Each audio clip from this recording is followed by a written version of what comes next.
Good morning friends, welcome to my channel नोकी मोहब्बत। और आप देख रहे हैं कुछ मोहब्बत ऐसी भी सीज़न 2। लास्ट पार्ट में हमने देखा था कि जहाँ पर जेसिका माया से बात करते हुए ये प्रूव करती है कि तुम मुझसे ये कह रही थी कि मैं तुमसे प्यार करती हूँ कि नहीं, ये प्रूव करो।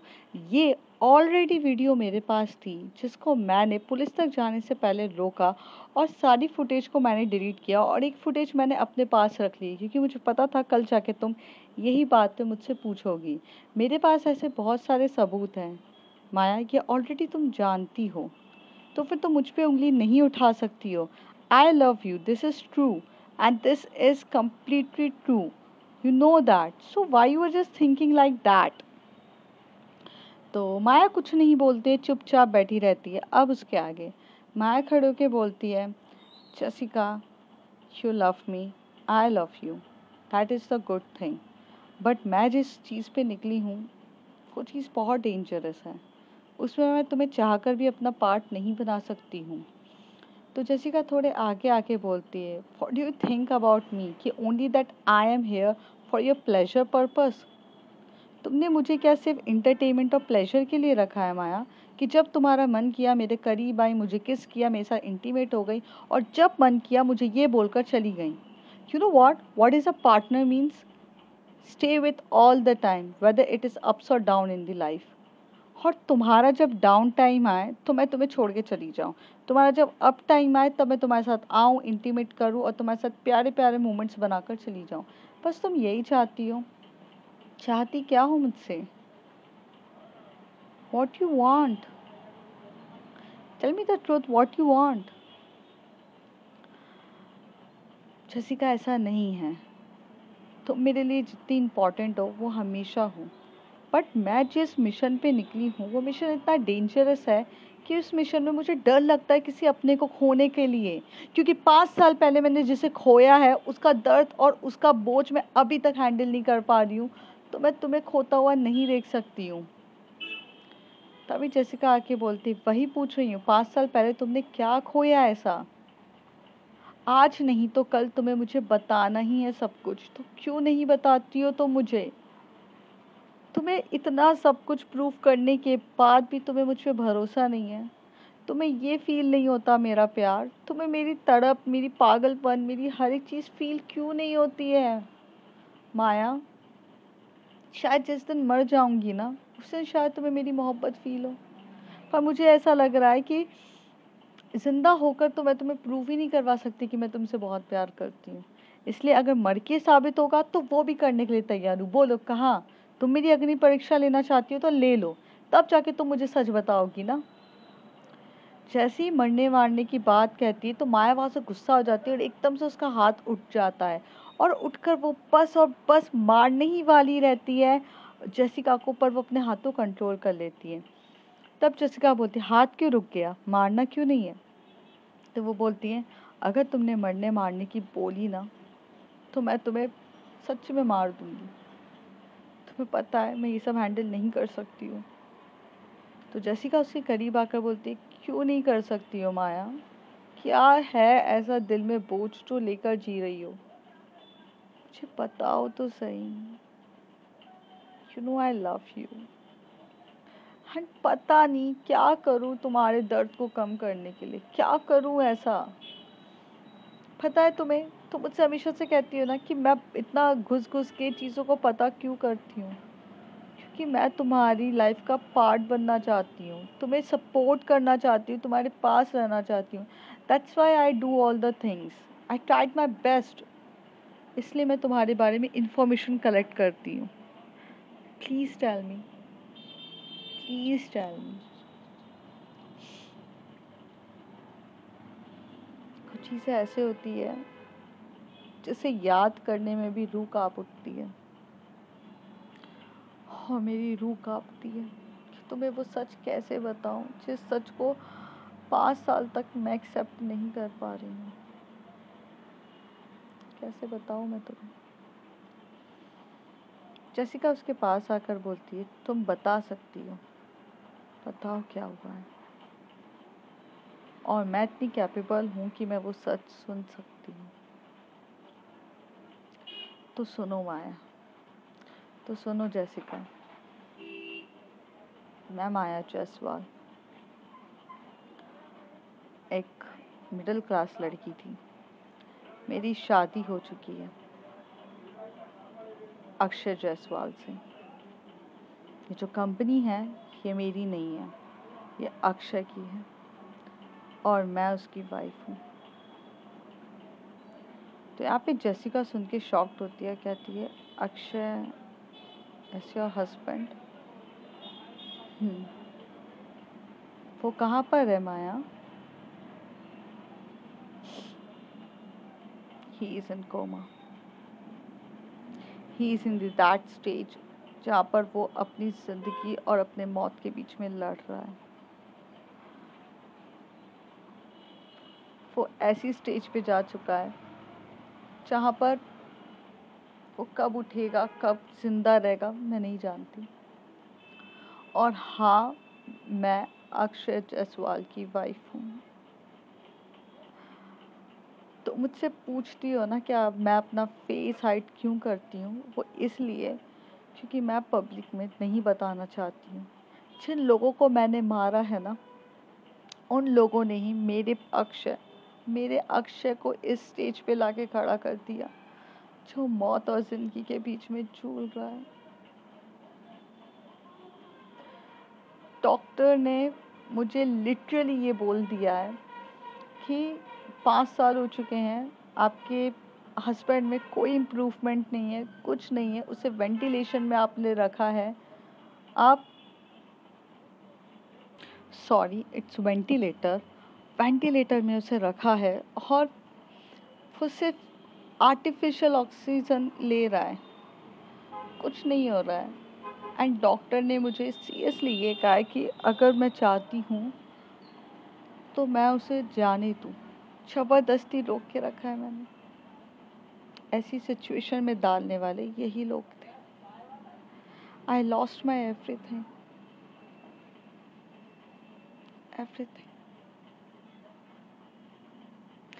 I am a married women जो 5 साल से मैरिड होकर भी एक विडो वाली लाइफ जी रही है। मैं मेरे पति से बहुत दूर हूँ, जिसे देखने के लिए भी मैं तरस जाती हूँ। जेसिका चुप रहती है, बोलती है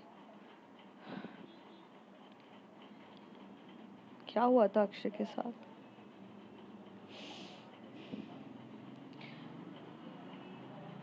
अक्षय के साथ क्या हुआ था? आज से 5 साल पहले की बात है।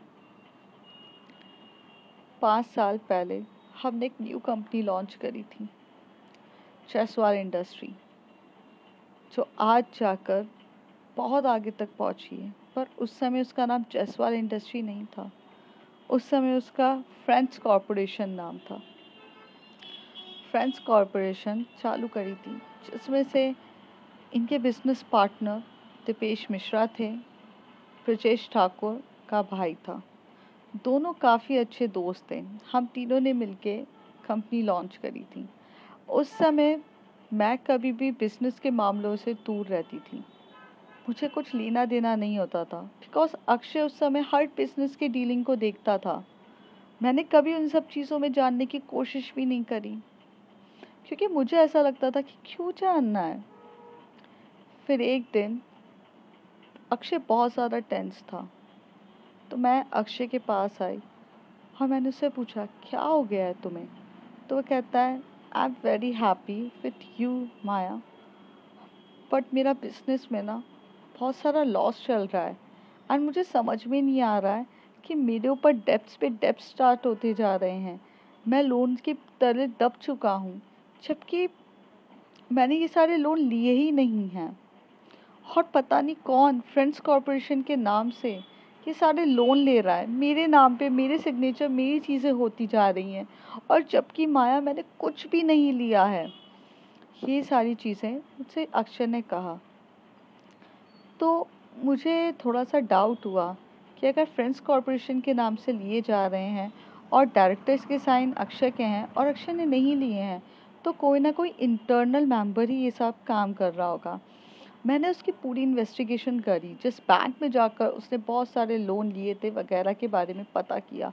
तब मुझे जाकर पता चला कि वहाँ पर एक मैनेजर है जो फेक पेपर्स को देखकर अप्रूव कर देता है लोन, और वो फेक पेपर्स या फेक जो भी हो, जिसके भी साइन हो, वो अप्रूव कर देता है। तो वहाँ पे साइन दीपेश मिश्रा ने फेक साइन करे थे अक्षय के, और ब्रिजेश ने, ठाकुर का भाई ठाकुर ने, मिस्टर ठाकुर ने भी फेक साइन करके लिया था। और ये लोग वो जितने भी फंड लेते थे उसको खुद अपने एक्स्ट्रा एक्स्ट्रा एक्टिविटीज़ में यूज़ कर रहे थे, लेकिन डेब्ट मेरे पति के नाम पे चढ़ाए जा रहे थे। जब इसके बारे में मैंने पता किया, खुलासा किया, मैं भागी दौड़ी, मैंने सब कुछ पता किया, तो मुझे पता चला कि जो दीपेश मिश्रा और मिस्टर ठाकुर हैं, ये दोनों एक इलीगल एक्टिविटीज़ में इन्वॉल्व हैं, जिसे ड्रग सप्लाई किया जाता है। ये लोग हमारे ही कंपनी से, जो हमारी कंपनी ट्रांसपोर्टेशन से कंपनी थी, जो यहाँ से ट्रांसपोर्ट करती थी एक चीज़ को इधर से, what ever the thing is transport होता था, उसमें लीगली वे में ये लोग अपने ड्रग सप्लाई कर रहे थे। लीगल वे इसलिए था क्योंकि लीगल वे इसलिए था क्योंकि उसमें जितने भी चीज़ें होती थी वो सर्टिफाइड करके जाती थी, ट्रांसपोर्ट होती थी, तो वहाँ पर जाकर कुछ प्रॉब्लम्स नहीं आती थी। जब मैंने इसके बारे में पता किया तो मैंने केस फाइल करी, और केस फाइल करने के बाद मैंने अपनी हक के लिए लड़ना स्टार्ट किया, अपने अपने चीज़ों के लिए लड़ना स्टार्ट किया। और मुझे पता चला कि वो जो ड्रग सप्लाई हो रहे हैं उससे भी कितनी ज़्यादा इलीगल एक्टिविटीज़ हो रही है। मतलब वो स्कूल के बच्चों को दिए जा रहे हैं ड्रग्स, दूसरे लोगों को ड्रग्स दिए जा रहे हैं, बहुत सारी एक्टिविटीज़ हो गई थी, और ड्रग्स का पूरा इल्ज़ाम मेरे पति पर आने वाला था। ड्रग्स की इलीगल एक्टिविटीज़ बढ़ रही थी। मैंने रोज़ स्टैटिस्टिक्स पे पढ़ती थी कि जहाँ पर ड्रग्स की वज़ह से कितने लोग मर रहे हैं, कितनी लोगों की लाइफ तबाह हो रही है, सब कुछ पढ़ा था मैंने। मेरे लिए बस अब ये चीज़ था कि मेरी जो कंपनी है उसके थ्रू ये जो इलीगल एक्टिविटीज हो रही है वो बंद करनी है। कंपनी मैं बंद कर नहीं सकती थी क्योंकि मैं बहुत कर्जे में डूब चुकी थी, जो कर्जा इन लोगों ने लिया था, और मेरे पति पे हमेशा से बहुत ज्यादा दबाव पड़ चुका था। क्या करती मैं, क्या करती मैं? मैंने अपने हक के लिए लड़ना स्टार्ट किया। जब मैंने हक के लिए लड़ना स्टार्ट किया तो इन लोगों ने कुछ नहीं किया। इन लोगों ने अपनी पावर, अपनी पोजीशंस, और आपको पता है कि ये जो दीपेश मिश्रा हैं, मिस्टर ठाकुर हैं, ये लोग जो थे ना, इनके ऊपर इतने बड़े बड़े लोगों का हाथ था। जो आईपीएस ठाकुर हैं उनका हाथ था, हाँ, जो ब्रजेश ठाकुर की जो तुमने अभी डेथ देखी ना, उसका हाथ था।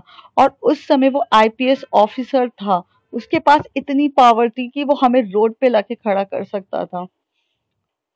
कर सकता था क्या? किया ही उसने। और जिस जज के सामने मैं अपनी अपनी और अपने पति के इंसाफ के लिए दुहाई मांग रही थी, उस इंसान ने मुझे इनजस्टिस इस तरीके से दी कि वो चीज पे मुझे साबित ये कर दिया कि मैं ये इलीगल एक्टिविटीज करती हूँ, मेरा पति ये इलीगल एक्टिविटीज कर रहा है। और इस वजह से मेरे पति की के ऊपर इतना कर्ज हो गया। मेरे पति ने जब हक के लिए लड़ना स्टार्ट किया, तो जब जब मेरे को केस विड्रॉ करने के लिए बहुत बोला गया, मुझे फोर्स किया गया, मुझे हर तरीके से रोकने के लिए किया, मेरे पास बहुत कोशिश करी मैंने कि मैं मेरे पति को और अपने आप को बेगुनाह साबित करूं, पर कुछ नहीं हो पाया। उसके बाद एक वो रात काली रात थी, जिस रात पर मैं मेरे पति के साथ कार में जा रहे थे, इन लोगों ने कार को इतनी जम के टक्कर मारी एक एक ट्रक से, और उस ट्रक से हम लोग जब बाहर गिरे तो उसमें से ब्रजेश ठाकुर, जो आईपीएस ऑफिसर था, उसने मुझे और मेरे पति को पकड़ के लेकर गया, और एक सुनसान रोड पर वहां जाकर बहुत मारा, बहुत मारा। दीपेश मिश्रा भी वहां खड़ा था, मिस्टर ठाकुर भी खड़े थे, सब लोगों ने मुझे इतना मारा, मुझे तो मारा ही, साथ ही साथ मेरे पति को तो इतना मारा कि उसे मरने के लिए छोड़ दिया। फिर एक टाइम ऐसा आया कि जहाँ पर उसने मुझे इतना मारा, मेरे साथ तो बहुत गंदा किया, मुझे तो इतना मारा कि उस दिन मैंने सब कुछ खो दिया। I am 3 months pregnant and I lost my baby। Abort कर हो गया मेरा बेबी। मैं 3 months प्रेग्नेंट थी और मेरा पति आज जिंदगी और मौत के बीच में झूल रहा है। उस दिन उन्होंने इतनी जम के मेरे पति को मार कर नदी किनारे फेंक दिया, नदी में फेंक दिया, मुझे भी मार के नदी में फेंक दिया। उस टाइम पे अमृता मेरी दोस्त थी और अमृता हमेशा से मेरे साथ रहती थी। अमृता ने मुझे बचाया, अमृता ने मुझे बचाया, अमृता ने मेरे पति को बचाया, और तब तक मैं अपना बच्चा खो चुकी थी। आई लॉस्ट एवरीथिंग। मेरे पति आज ऐसी सिचुएशन में झूल रहा है जिसका मैं कुछ नहीं कर सकती। I lost everything in my life. I lost everything, everything. Jessica आती है और माया को हक करके बोलती, no you don't lost everything, I am with you. Maya Jessica की तरफ देख के बोलती, मैं बहुत कुछ खो गई हूँ, मेरे पति भी कभी जिंदा कभी नॉर्मल हो पाएगा कि नहीं। वेंटिलेटर पे रहकर जिंदा नहीं रह सकते, आज नहीं तो कल जिस दिन वेंटिलेटर बंद किया मैंने, उस दिन वो इंसान मर जाएगा और मैं उसे मरना नहीं देना चाहती। पर कोई भी मेडिकल चीज हेल्प नहीं कर पा रही क्योंकि 5 साल से वो कोमा में है, वो नहीं निकल पा रहा। उस जैसा इंसान मेरी लाइफ में कभी नहीं देखा। बहुत सपोर्टिव थे, बहुत थे, बहुत कुछ। मैं मेरे पति से बहुत प्यार करती हूँ और मेरी जो एक निशानी थी उनकी और मेरी, मेरा बच्चा, वो भी खो दिया मैंने। मेरे पास जीने की वजह नहीं है, मेरे पास कुछ नहीं था। मरना तो मैं उस समय खुद भी चाहती थी, बट कैसे मर सकती हूँ मैं मेरे पति के कातिलों को मारकर ही मरूंगी। माया जायसवाल उस वक्त ही मर गई थी जिस रात उसने अपना बच्चा खोया था और अपने पति को खो दिया था। मेरा पति जिंदा होकर भी जिंदा नहीं है। फिर धीरे धीरे इस 5 साल में मैंने ये चीज जानी कि मुझे मेरी चीजों का बदला लेना है। मैं कम से कम 6 या 7 महीने तक इस ट्रॉमा से गुजर रही थी। फिर 7 महीने के बाद मैं इस ट्रॉमा से निकली, अपने आप को संभाला मैंने, जिसमें मुझे अमृता ने साथ दिया। अमृता की एक छोटी सी कंपनी थी और जिस कंपनी में उसे बहुत लॉस हो रहा था। देन बिजनेस के बारे में नॉलेज मुझे बहुत पहले से ही था क्योंकि मैं ही अपने पति को सपोर्ट करती थी बिजनेस में, और मैंने ही उसे आइडिया दिया था कि ट्रांसपोर्टेशन का बिजनेस खोलने के लिए। पर अमृता का बिजनेस हॉस्पिटैलिटी पे था, तो हमने ये डिसाइड किया कि हम हॉस्पिटैलिटी का बिजनेस लेंगे। अमृता का बिजनेस लॉस पे था और धीरे धीरे वो प्रॉफिट पे हुआ, और ये सारी चीजें अमृता की है। मैं सिर्फ बिजनेस की ओनर हूँ on the papers, at the back side also. हाँ, मेरे नाम से चीजें चलती हैं, चीजें हो गई। हमें अगर किसी से भी लड़ना होना जैसिका, तो सबसे पहले खुद को इतना काबिल और इतना स्ट्रॉन्ग करना पड़ता है, तब जाके हम किसी से लड़ सकते हैं। और एक घायल शेरनी हमेशा से ज्यादा खतरनाक होती है किसी और से, और मैं वो घायल शेरनी थी जिसको अपना शिकार लेना था। मैंने इस 5 सालों में बिजनेस के साथ अपने आप को भी डेवलप किया, पूरी प्लानिंग और प्लॉटिंग करी, हर एक चीज का ध्यान रखा, और उस ध्यान के अकॉर्डिंग मैं चली। बस कुछ अनएक्सपेक्टेड हुआ, तो वो तुम्हारा मिलना हुआ। तुम मेरे प्लान में कभी शामिल नहीं थी। मैं तुम्हें तो अपने करीब भी नहीं लाना चाहती थी, पर तुम्हारे साथ रह के मुझे सुकून मिलने लगा।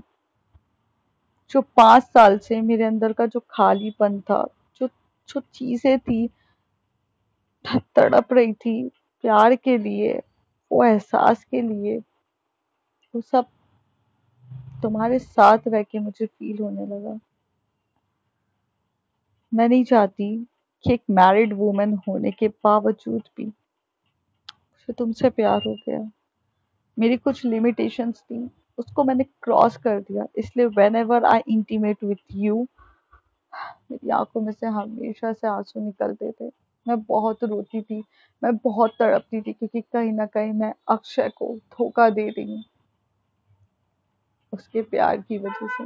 इसलिए मैं तुम्हें हमेशा से दूर रखती हूँ जैसिका, क्योंकि एक बार अक्षय को खोया है मैंने, मैं तुम्हें नहीं खो सकती।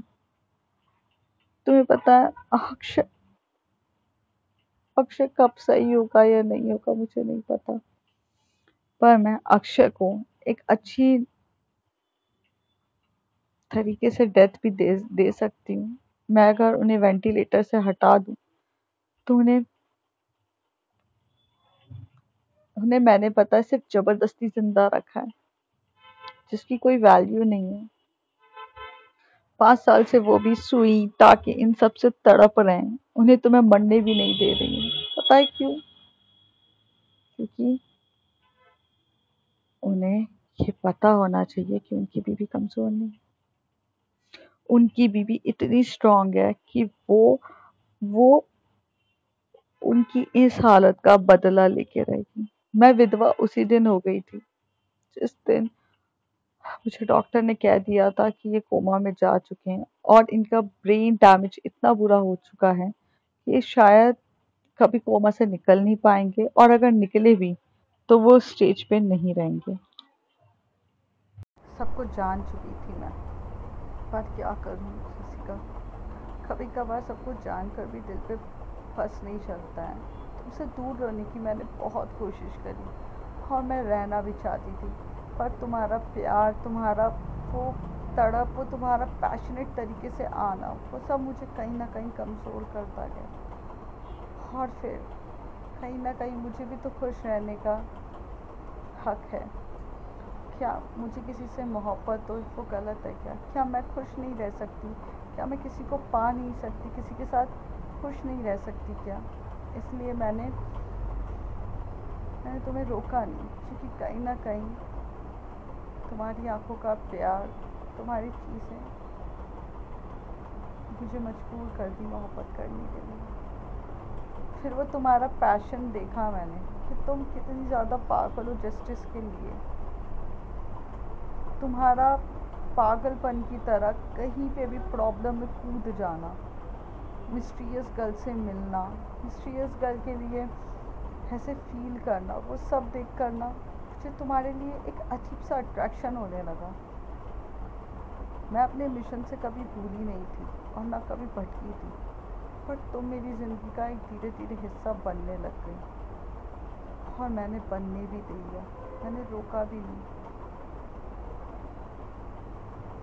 बस यही चीज़ बतानी थी मुझको। जसिका बोलती है, माया मैं तुम्हारे साथ हमेशा हूँ, और तुम्हारे लिए मैं डेफिनेटली कुछ भी कर सकती हूँ, बिकॉज मैं तुमसे प्यार करती हूँ। हो सके तो हम अक्षय को सही करने की पूरी कोशिश करेंगे, हम बेस्ट से बेस्ट मेडिकल फैसिलिटीज़ देंगे। हो सकता है कि अक्षय पहले से नॉर्मल हो जाए। तो माया कहती है, तुम्हें क्या लगता है जसिका, अपने पति को सही करने के लिए मैंने मेहनत नहीं करी होगी? मैंने बेस्ट से बेस्ट डॉक्टर के पास दिखाया, डेरी के फार्म हाउस जो तुमने देखा था ना, हाँ, जहाँ मैंने तुम्हें रखा था, वहाँ पर एक और, वहीं से थोड़ी सी दूर एक और हाउस है जहाँ पर मैंने पूरे मेडिकल फैसिलिटीज़ के साथ अक्षय को वहाँ रखा है। बेस्ट से बेस्ट डॉक्टर्स आते हैं, इवन फॉरेन से डॉक्टर्स को मैंने बुलाया है उनकी ट्रीटमेंट के लिए। हर चीज़ चल रही है, बट नहीं हो पा रहा है। क्योंकि वो इंसान भी उम्मीद खो चुका है, क्योंकि जब सामने वाले की विल पावर ही नहीं है ज़िंदा रहने की, तो मैं ज़बरदस्ती कैसे करूं? मैं पता है उन्हें उस 5 साल में वो विल पावर जनरेट करने की कोशिश कर रही थी। मैं जब भी किसी की डेथ होती है तो मैं उनके पास जाकर उन्हें बताती हूँ कि इस इंसान ने तुम्हारे साथ बुरा किया था ना, मैंने इनसे बदला लिया। तब भी उनके अंदर ना थोड़ा सा भी चेंजेस नहीं दिख रहा है, 1% विल पावर नहीं हिल रही है। मैंने बहुत कोशिश करी है, बहुत कोशिश करी कि मैं अक्षय को वापस लेकर आऊँ, बट अक्षय वापस नहीं आ सकते, नहीं आ सकते। मेरी फैमिली डिस्ट्रॉय हो गई थी अक्षय के साथ, मेरी फैमिली डिस्ट्रॉय हो गई थी।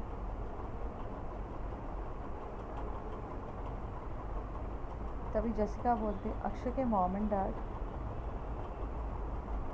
अक्षय के मॉम एंड डैड। तो अब फ्रेंड्स देखते हैं आगे क्या होता है, आज जानेंगे अगले कुछ एपिसोड्स में। तब तक के लिए bye bye, take care. If you like my story, like share and subscribe.